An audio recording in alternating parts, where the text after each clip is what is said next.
यहाँ सर छात्र नेताओं का भी आना जाना हमेशा लगा रहता है। हालांकि एबीवीपी का तो ये केंद्र ही माना जाता है। और आपको क्या लगता है कि ये दुविधा क्रिएट करते हैं या सहूलियत देते हैं कॉलेज प्रशासन को? छात्र संघ के नेता, एबीवीपी संगठन, एमएसयू, इन तमाम जो संगठनों का जो काम होता है वो क्या बाधा क्रिएट करते हैं या फिर तमाम चीज़ों में आप लोगों को सहूलियत भी देते हैं? छात्र संगठन से अगर सकारात्मक कोई मांग बच्चों के हित में होता है तो मैं तहे दिल से स्वीकार भी करता हूं और उस पर अमल भी करता हूं। जैसे 12वीं का रजिस्ट्रेशन हो रहा था, उन लोग बच्चों का था कि इसमें कुछ फी का, मैंने देखा कि कहाँ गुंजाइश है। तो छात्रों के हित में अगर कोई काम है तो उस काम को करने में हमको कतई कोई परहेज नहीं है, मैं करता भी हूं। अगर कोई संगठन उचित और तर्कसंगत, न्याय संगत मांग लेकर के हमारे पास आए हैं, आएंगे, तो मैं तहे दिल से स्वागत करते हुए उस मांग के समाधान में मैं लगूंगा भी, करूंगा भी। परंतु हम पर अगर दबाव बनाएगा तो मैं कतई बर्दाश्त नहीं करूंगा। ये दबाव अभी तक बना है या नहीं बना? अभी तक लगभग नहीं बना है। नहीं बना। हाँ, हल्का फल्का बना था। अच्छा। लेकिन हम उसको डोंट केयर, हम उसको केयर करने वाले नहीं हैं। ये मैसेज भी उन तक है कि उनकी अच्छी मांगों को हम मानेंगे, लेकिन दबाव बाल में हमको आना लाने की का जो सत प्रयास होगा तो वह प्रयास उनका विफल होगा। कि नहीं, कोई छात्र संगठन हो, हम पर्टिकुलर एक छात्र संगठन की बात नहीं करते हैं। मैं खुद अपने छात्र जीवन में पटना विश्वविद्यालय का मैं छात्र नेता रहा हूं, वहां का मैं जनरल सेक्रेटरी रहा हूं, तो हमको कतई कोई दिक्कत नहीं होती है। कल ही जब एक व्यक्तिगत काम से मैं यहाँ आया था तो सर ने कहा कि मुख्य धारा के मीडिया में भी आपका बाइट चला है, मैंने भी देखा है, कई अच्छे अच्छे चैनलों पे आपका बाइट चला है बीपीएससी को लेकर के। बीपीएससी में राज्य सरकार के द्वारा एक आमूलचूल परिवर्तन किया जाता है। पहले प्री की परीक्षा, फिर मेंस की परीक्षा, फिर साक्षात्कार। प्री में सर 150 अंक के प्रश्न होते हैं, उसको वैसे ही रखा गया है, उसको मुलतवी रखा गया है, लेकिन उसमें निगेटिव मार्किंग 1/4 पर कर दिया गया है।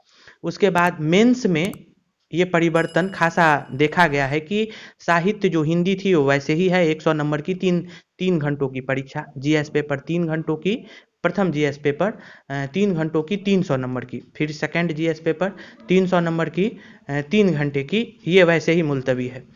लेकिन नया जो सर परिवर्तन आया है, इसमें निबंध को जोड़ दिया गया है और वो निबंध 300 नंबर का 3 घंटे का निबंध जो जोड़ा गया है।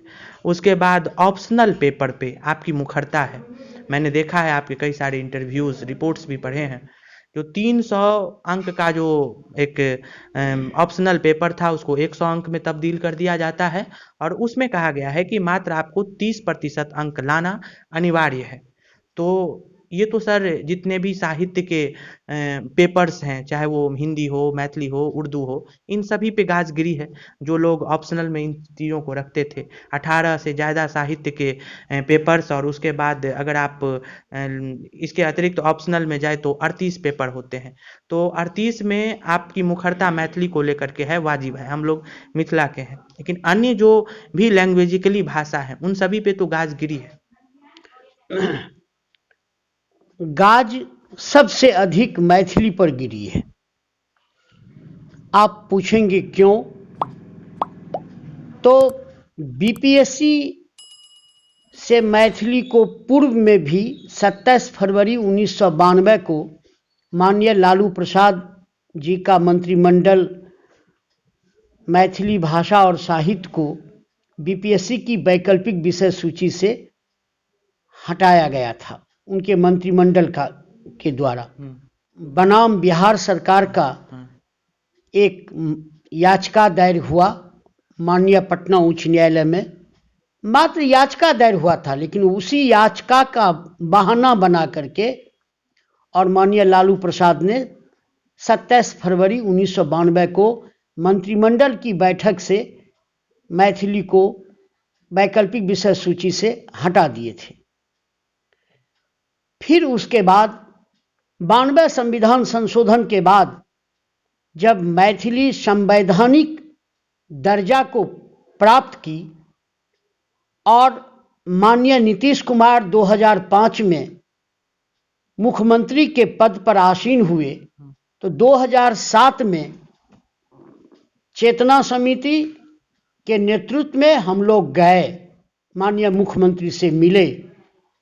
कारण संवैधानिक दर्जा प्राप्त करने के क्रम में माननीय नीतीश कुमार जी का बहुत बड़ा योगदान था। इस आशा में भी गए कि इस बात का वो संज्ञान लेंगे और लिए भी, और 2007 से बीपीएससी में वो इंक्लूड कर दिए वैकल्पिक विषय के रूप में। पहले 400 मार्क्स का, अब पिछले 3 साल से 300 नंबर का हुआ। अभी क्या मैंने बहुत तकनीकी रूप से मैथिली पर आघात किया गया है, बहुत तकनीकी, गूढ़ तकनीकी है। आम लोग समझ नहीं पा रहे, कहते मैथिली तो है ही। मैथिली आज भी वैकल्पिक सूची में है, परंतु 300 से घटा करके 100 कर दिया गया, और उस 100 भी वो क्वालिफाइंग है, मात्र उसमें आपको पास करना है। अब पास मार्क्स वो 33 मैंने करें या 30 करें या 40 करें, अब उन पर निर्भर करता है कि उनका पास मार्क्स का बैरियर क्या होगा।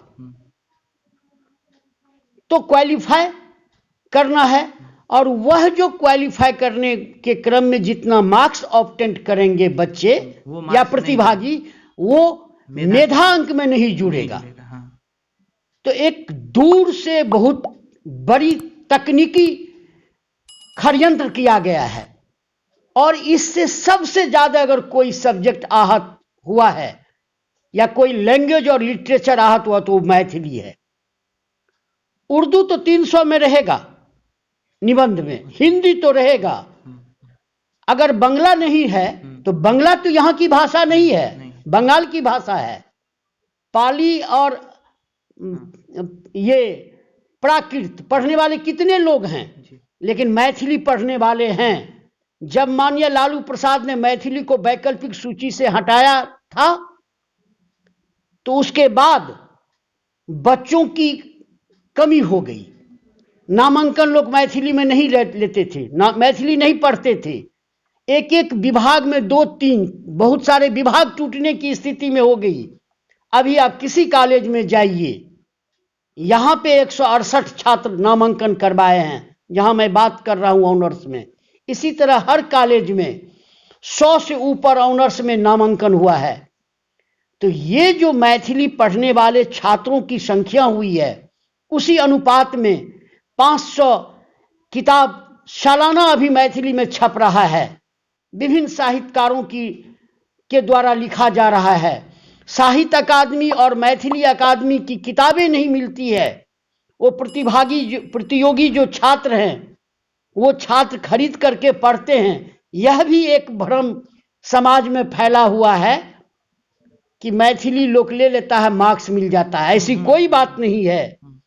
मैं तो मार्गदर्शक के रूप में रहा हूं, मैं तो छात्रों को मार्गदर्शन देता हूं।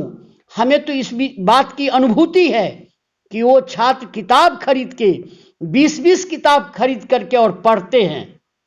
और आपको आश्चर्य लगेगा कि मैथिली पढ़ने वाले आज मिथिला के ही छात्र नहीं है, बिहार का कोई ऐसा जिला नहीं है जहां के छात्र मैथिली नहीं पढ़ रहे हैं। इतना ही नहीं, हरियाणा, राजस्थान, पंजाब, महाराष्ट्र, यूपी, छत्तीसगढ़, कोई ऐसा स्टेट नहीं जिस स्टेट के बच्चे हमारे संपर्क में नहीं आए होंगे या हमसे वो सूझबूझ मार्गदर्शन नहीं लिए होंगे। यूपीएससी तो इसका और यूपीएससी में compete किए हैं।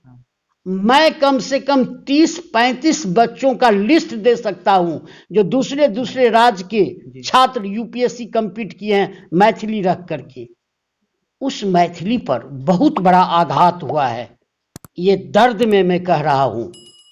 हम कहने के लिए 6 करोड़ 7 करोड़ 8 करोड़ की बात करते हैं, और भाषा किसी की बपोती नहीं है। मैथिली भाषा मात्र मिथिला की ही भाषा नहीं है, वह भारत की भाषा है, संविधान की भाषा है। और उस संवैधानिक भाषा के प्रति अगर कोई सत्ता शासन हो, अगर उनकी इस तरह की दृष्टि है और दृष्टि में खोट है, तो मैं तो इसकी निंदा करता हूं। मुझे दुख है इस बात की कि माननीय नीतीश कुमार जी हम लोगों की नज़र में यशस्वी थे। यश का गाथा उनका हम लोग गाते थे, परंतु अगर बीपीएससी एक झटके में, और वो भी नोटिफिकेशन आप देखेंगे तो आश्चर्य लगेगा, परीक्षा नियंत्रक के दस्तखत से। अरे भाई, आप कमेटी बनी कि नहीं, सिलेबस कमेटी बनी कि नहीं, इसके प्रावधान के हमको तो यहां तक भी संशय है। हो सकता है कि माननीय मुख्यमंत्री के नॉलेज में यह बात नहीं भी हो। अच्छा। बीपीएससी के जो सो कॉल्ड जो वरीय पदाधिकारी हैं, लगता है कि पूरा उल्टा करके बीपीएससी को एकदम धो धा के रख देंगे। लेकिन कितना आप धोते हैं, कितनी सुचिता आप कर पाते हैं, ये तो समय बताएगा। उर्दू सर हमारी राज्य की द्वितीय भाषा है। हाँ, मैथिली क्यों नहीं? हम उर्दू हो, उर्दू की प्रोन्नति हो, उर्दू भाषा पाठ्यक्रम में आए, भोजपुरी आए, मगही आए, हम सब का स्वागत करने वाले व्यक्ति हैं। भाषा किसी की बपोती नहीं होती है। और परंतु मैथिली को बलि दे करके अन्य भाषा को आप यदि प्रमोट कर रहे हैं, तो यह विषय हमारे लिए दुखदाई है। अब आते हैं सर, जहाँ से आपकी मुखरता है। आपने कहा कि हम छात्र नेता भी रहे हैं, और जहाँ तक मैंने आपके बारे में रिसर्च किया है, लोगों से बातचीत किया है, तो लोगों ने कहा है कि मिथिला को लेकर के आप काफ़ी मुखर रहे हैं। लगातार ये मांग हमेशा ही उठ रही है, और इस बीच में तो ये मांग तूल पकड़ ली है कि मिथिला को राज बनाना है। ये राज्य बनाना ना बनाना एक अलग बात है, लेकिन हमारा मिथिला का एक अदम्य इतिहास है, जिस इतिहास को आप एक किसी पुस्तक में कितना भी समेटे तो वो पुस्तक भी छोटी हो जाती है। लेकिन विदेह राजवंश से लेकर के खंडवाला राजवंश तक का इतिहास यहाँ पे वैसे ही खुली किताबों में पड़ी हुई है, उसको अगर आप पढ़ते हैं। लेकिन फिर उसी मिथिला को बिहार में बंद कर लिया गया, फिर बिहार के अंदर लिया गया। लेकिन अब क्या बिहार को तकसीम करना, बिहार को बांटना, कहाँ तक आपको लगता है कि अगर मिथिला राज बनता है तो बनना चाहिए तो क्यों बनना चाहिए, नहीं बनना चाहिए तो क्यों नहीं बनना चाहिए? बिहार को क्या बांटना चाहिए? मिथिला पूर्व में भी राज था, और मिथिला राज की जो मांग कोई आज नई मांग नहीं है। बहुत दिनों से यह मांग उठती रही है।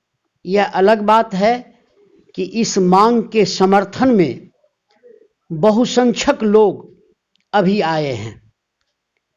छोटे राज का जो कंसेप्ट है वह विकास का कंसेप्ट है। छोटा अगर कोई राज्य की परिधि से नहीं देखी जाएगी। वैसे भी बिहार का जो भौगोलिक सीमाएं हैं, उस भौगोलिक सीमाएं में एक बात तो तय है कि मिथिला का जो क्षेत्र है उसमें अनेकों नदियां बहती है। कृषि के लिए जो भूमि है, उस भूमि से उतनी उपज नहीं हो पाती है कि यहाँ के किसान अपने आप को स्वावलंबी रख सके। आज आप देखेंगे, अगर आप सर्वे कर लें तो सबसे अधिक बेकारी की जो समस्या है वह मिथिला में है।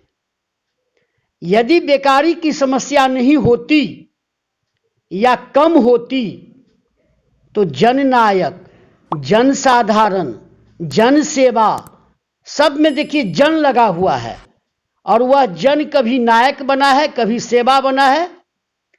और ये सारी ट्रेनें भारत सरकार की जो रेल है, इसमें जो सारी ये ट्रेनें हैं, यह हमारे मिथिला के बेकारों को, जिन्हें बेकार माने जिनके हाथ को काम नहीं मिलता है, ये सबसे बड़ी समस्या है कि हाथ को काम आज भी नहीं मिल रहा है। और यहां से वो गरीब गुरुआ जो बेकार पड़ा हुआ है, जो अपने परिवार की भूख को नहीं मिटा पाने में अपने आप को सक्षम रख पाते हैं, वो ट्रेन पर चढ़ करके हरियाणा जाते हैं, पंजाब जाते हैं, या और विकसित राज्य सब में आश्रय लेकर के वहां कमा करके अपने परिवार का भरण पोषण करते हैं। राज्य तो बना, 1912 में बिहार बना, परंतु उस बिहार के संसाधन का समुचित उपयोग मिथिला के लिए नहीं हुआ। अगर होता तो आज बेकारी ने। दूसरी बात, हम ये नहीं कि किसी सरकार की प्रशंसा कर रहे हैं या किसी की बुराई कर रहे हैं, हम तथ्यों को उद्धृत कर रहे हैं।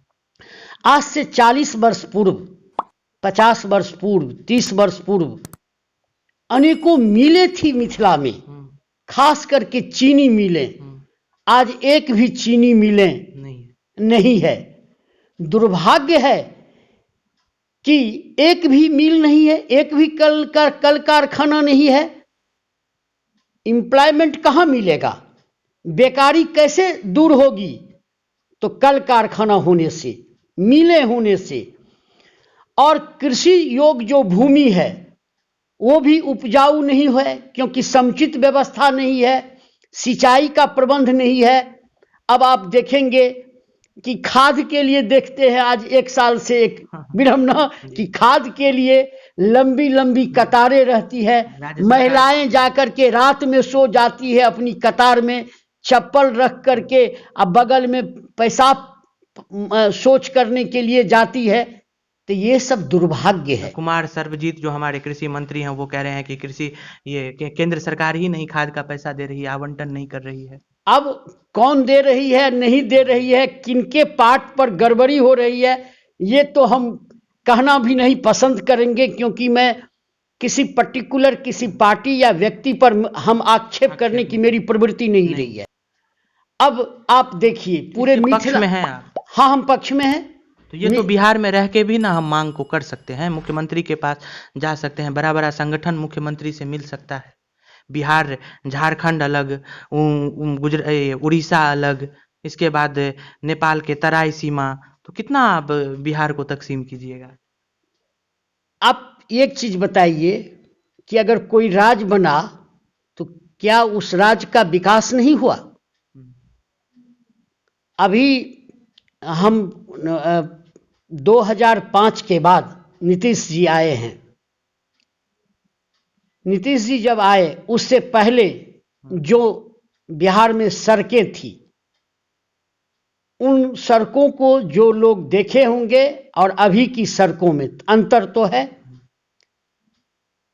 लेकिन जब हम झारखंड जाते थे उस समय में, तो झारखंड जब अलग हुआ तो चौड़ी चौड़ी सड़कें, झारखंड में भी विकास हुआ है।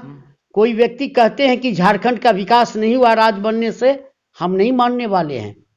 जब हरियाणा अलग हुआ पंजाब से, तो लोगों को हुआ कि ये भूखे मर जाएगा स्टेट, लेकिन आज वो हरियाणा कहाँ पे है? उत्तराखंड बना तो आज कहाँ पे उत्तराखंड है? उड़ीसा बना तो कहाँ पे आज उड़ीसा है? हमसे डेवलप। जब असम बना तो आज असम की स्थिति, जिस स्टेट को कहा जाता था कि ये स्टेट बहुत ही बैकवर्ड है, मैं कुछ दिन पहले गया था असम, तो पूरा अपने राज्य को कोसना पड़ा कि यहाँ का एजुकेशन, यहाँ की अर्थव्यवस्था, यहाँ के लोगों का तौर तरीका, हम में भी कमी है, हम लोगों में भी कमी है, यहाँ की जनताओं में भी कमी है। हम सरकार पर ही खाली दोषारोपण करेंगे, इससे नहीं होगा। हाँ, सरकार पॉलिसी कोई बनाती है, परंतु उस पॉलिसी का या तो आप विरोध करें या उस अगर पॉलिसी अच्छा है तो उसका समर्थन करें, उसमें सहयोग प्रदान करें। नारायण सर जी थे। मुझे लगता है कि 1.5 घंटों तक का ये इंटरव्यू है। विभिन्न सवालों का इन्होंने बड़ी ही गंभीरता से प्रभावित किया है। आप सभी मुतमईन होंगे, मुतासिर होंगे, और ये इन तमाम बातों को लेकर के, चाहे वो मिथिला राजवंश से मिथिला राज से हो या फिर बीपीएससी से हो, और फिर कॉलेज की जो मौलिक सवालें थी, उन तमाम सवालों का बड़ी तफसीलता से इन्होंने गंभीरता से सवालों का जवाब दिया है। एक बार फिर से नारायण सर का एक अदम्य इतिहास,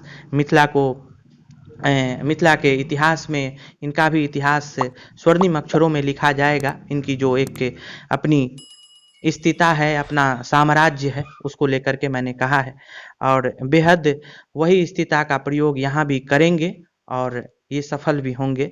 बहुत बहुत धन्यवाद इतना कीमती समय देने के लिए हमें। आपको भी बहुत बहुत धन्यवाद। तो ये नारायण सर जी थे, बहुत बहुत शुक्रिया। और ऐसे ही तमाम अभी शिक्षा पे हम लोगों का मूवमेंट चला है। विभिन्न स्कूलों पे जाकर के रिपोर्टिंग कर रहे हैं, तमाम चीज़ों को दिखा रहे हैं। तत्काल के लिए दीजिए इजाज़त। फेसबुक पे देख रहे हैं तो हमारे पेज को लाइक करें, यूट्यूब पे देख रहे हैं तो हमारे चैनल को सब्सक्राइब करें। नमस्कार, धन्यवाद।